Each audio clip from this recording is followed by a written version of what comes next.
Hello and welcome to episode 61 of the Alfa Romeo Driver Podcast. I'm Guy Swarbrick, and this afternoon I'm doing something a little bit different in that I am just driving out of the Stellantis press garage in an Alfa Romeo Tonale. So what I'm going to try and do, I have the car for the next 3 days, and I'm going to try to give you some idea of what this car is like and what it's like to drive. I have to say at this point, I have a newfound respect for TV and YouTube car reviewers. Driving and maintaining a coherent commentary as you go is a lot harder than it looks. My plan was to record snippets over the 3 days I had the car, but I lasted less than an hour. So the rest of the podcast will be a mixture of a few thoughts recorded in that initial hour, but mostly some studio recordings a week or so later, to give you a little insight into how the full review, which will appear in the August issue, was written. The car I'm in is some of you will have seen it by now at Cotswold Alpha Day or on the Giro Panoramico before Cotswold Alpha Day. It's a black Tonale TI. You'll remember that we're getting 3 trim levels in the UK for both the 160 horsepower hybrid I'm driving here and the 1.3 PHEV, which is coming early next year. Initial orders will all be for the Speciale, the launch edition in effect, and then there'll be a TI and a Veloce. TI has, as standard, 18-inch diamond cut alloy wheels, although ours was sporting 20-inch teledials, gloss black body kit, automatic headlights and automatic main beam, parking sensors and a rear view camera, hands-free powered tailgate, keyless entry and a cloth and vegan leather interior, which is actually rather nice. Veloce adds 19-inch wheels, red Brembo brake calipers, the dual-stage valve DSV electronic suspension, Myron black body kit, privacy glass, dual chrome exhaust tips, and an Alcantara interior with aluminium door sills, pedals and shift levers. The Speciale has everything the Veloce does, bar the DSV suspension with the 20-inch wheels. So I'm just coming out of the Stellantis press garage. The plan is to drive the car home via a few landmarks between the press garage in Coventry and my home in Berkshire. So I've chosen a few car-related places to go. I could have just gone down the M40, wouldn't have told me an awful lot about the car. So I am currently heading out on or towards the Warwick bypass, and then we'll be heading down to well-known petrolhead venue Caffeine and Machine. I only found out earlier this week that I was getting the car, so I haven't prepared anybody. Nobody knows I'm coming, so we'll just see what happens when we get there. I should probably say at this point, Mrs. Swarbrick wasn't overly excited by the Tonale, but she did particularly like the noise the indicators made, so that's my excuse for not trying to edit them out. The first part of the journey out of Coventry involved a lot of roundabouts, so the indicators were on a lot. The first impression is quite good. It's a nice, comfortable place to be. Quite responsive. Eventually, though, I got out onto the Warwick bypass and started to find my way around some of the driver aids. Very nicely. It's just noticed that there's a new speed limit. I have a single click to go up to the new speed limit. I have the radar cruise control on, so it's just moved up to the back of the Range Rover in front of me, which is doing 55. Traffic to my right, so I can't move around at the moment, but we'll find out how smooth the transition on the radar cruise control is when I go to move out a lane. Car in front's moved, accelerated slightly, so we're now doing 64. Change lanes, yeah, very nice. Now doing 70, being motor paced by the van in front. Slight adjustment. Generally, the driver aids work well. The steering assist was a little unnerving in a left-hand drive vehicle because it felt as though it was putting the car too close to the left-hand line on the road. But with the big door mirrors angled down slightly, you could see that, in fact, it was well positioned. But like all of these semi-autonomous features, you do need to keep on top of them and make adjustments.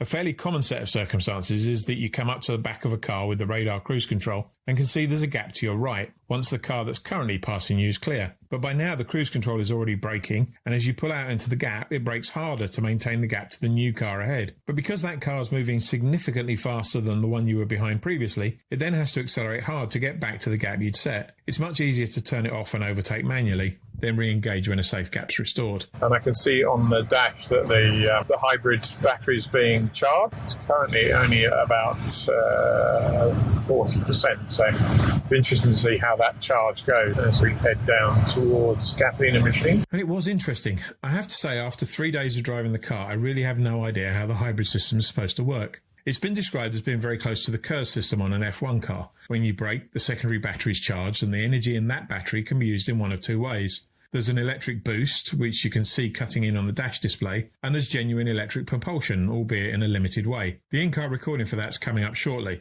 but I have to say it happened 2 or 3 times between Coventry and Caffeine and Machine on the first day, and never happened again in 3 days, no matter what the state of charge. The e-boost, though, worked throughout. At some point I'll start to play with some of the dash options. At the moment I've just got an absolutely standard digital dash with the fuel gauge and the charge meter in the middle. Yeah, it's quite a nice place. Didn't get a chance to do much in the way of adjustment while we were at the press garage, so my seat's a little bit higher than I would normally like, but fully electrically adjustable, of course. Quite a warm day today. It's about 25, 26 degrees outside.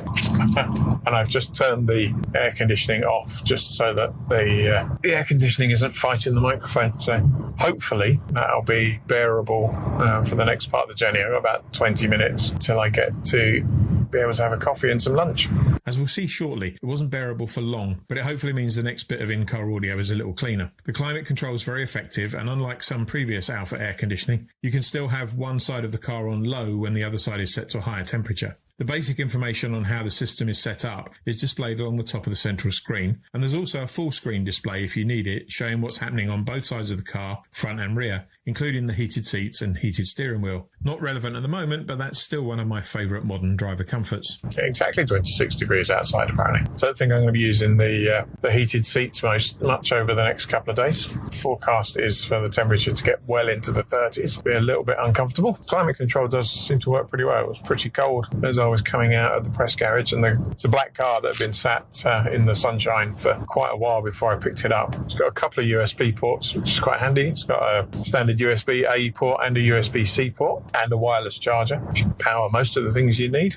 There's another pair in the rear, as well as a 12-volt socket, so you really do have plenty of charging options. There are also 2 big cup holders and the deepest cubbyhole I've ever encountered between the seats. So it doesn't feel like a big car on the road. You're quite enveloped. The sides, the door caps are quite high up and there's plenty of headroom, but it doesn't feel like you're sitting particularly high, which might be a negative point for people who want an SUV because of the high driving position. Mile, keep left to continue on Warwick bypass. Thank you very much, Google Maps.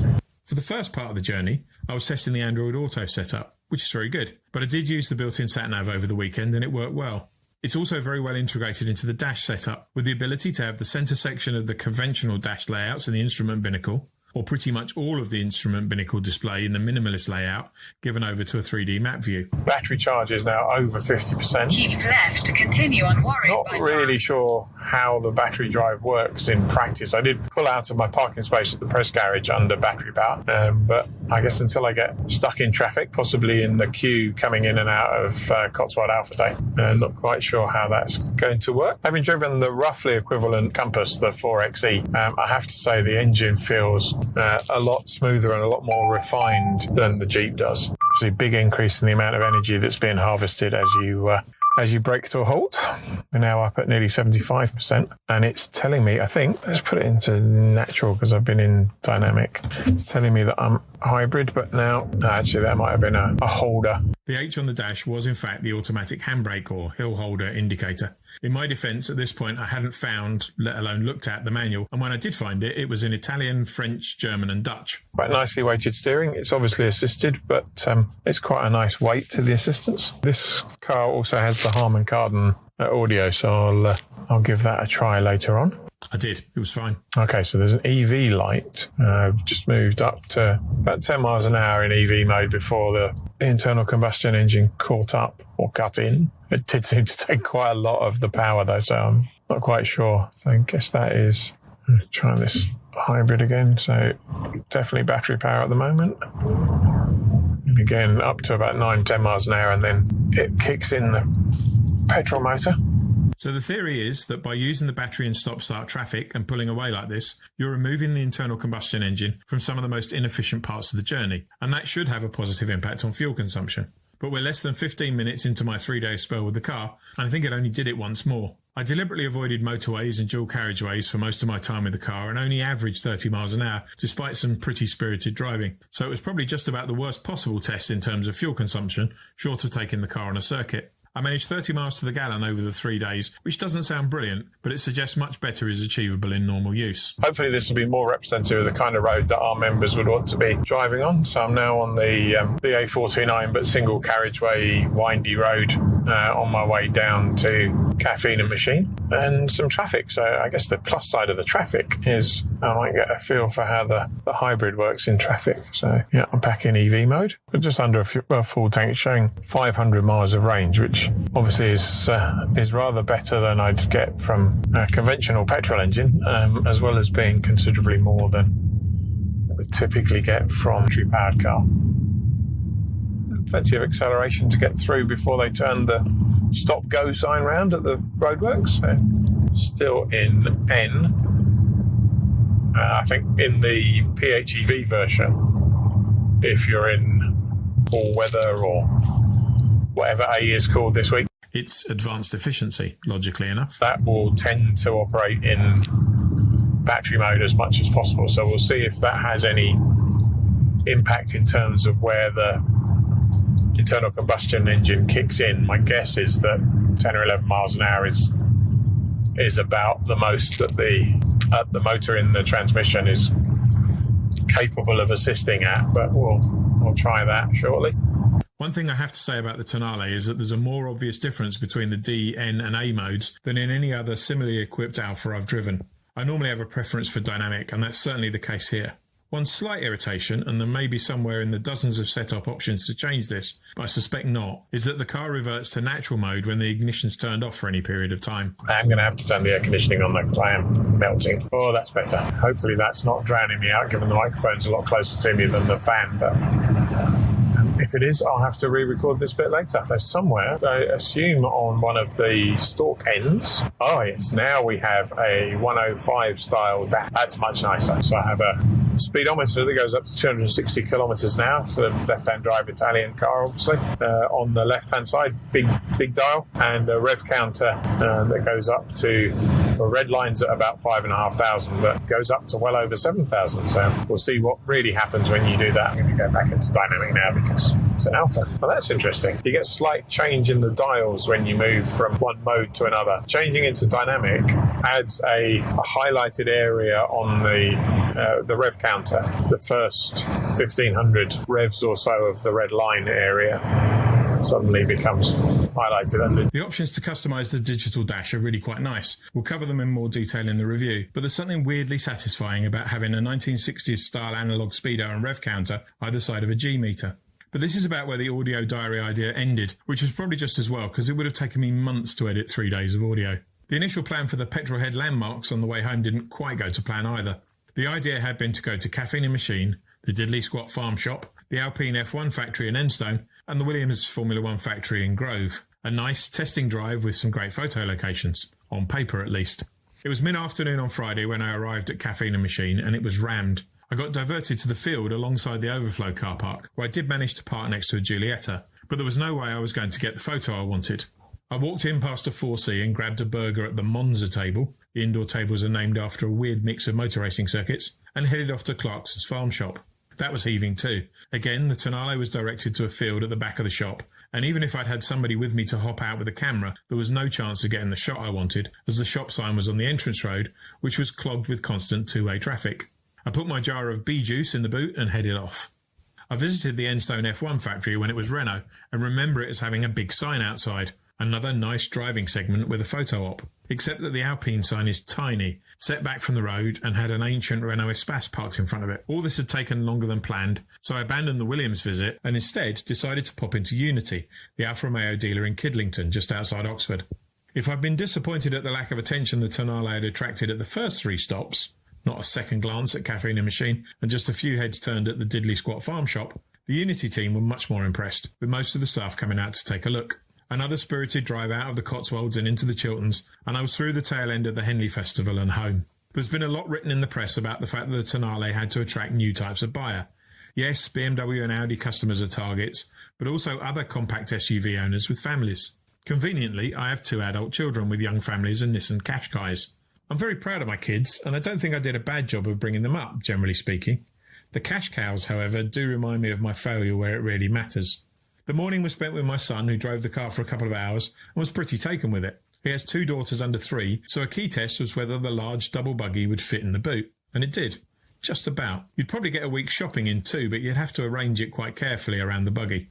Cam has a 30-mile round-trip commute to Farnborough Airport, with free employee car charging at the end. So the forthcoming PHEV would potentially allow him to travel to and from work without using any fuel at all. Although I suspect in practice there'd be some higher speed, higher load segments of the journey where the ice would kick in. From there, the car went for a hand car wash, where the staff showed more interest than anyone else had up to that point, before we headed off to a hotel in Morton in Marsh ahead of the Giro and Cotswold Alpha Day.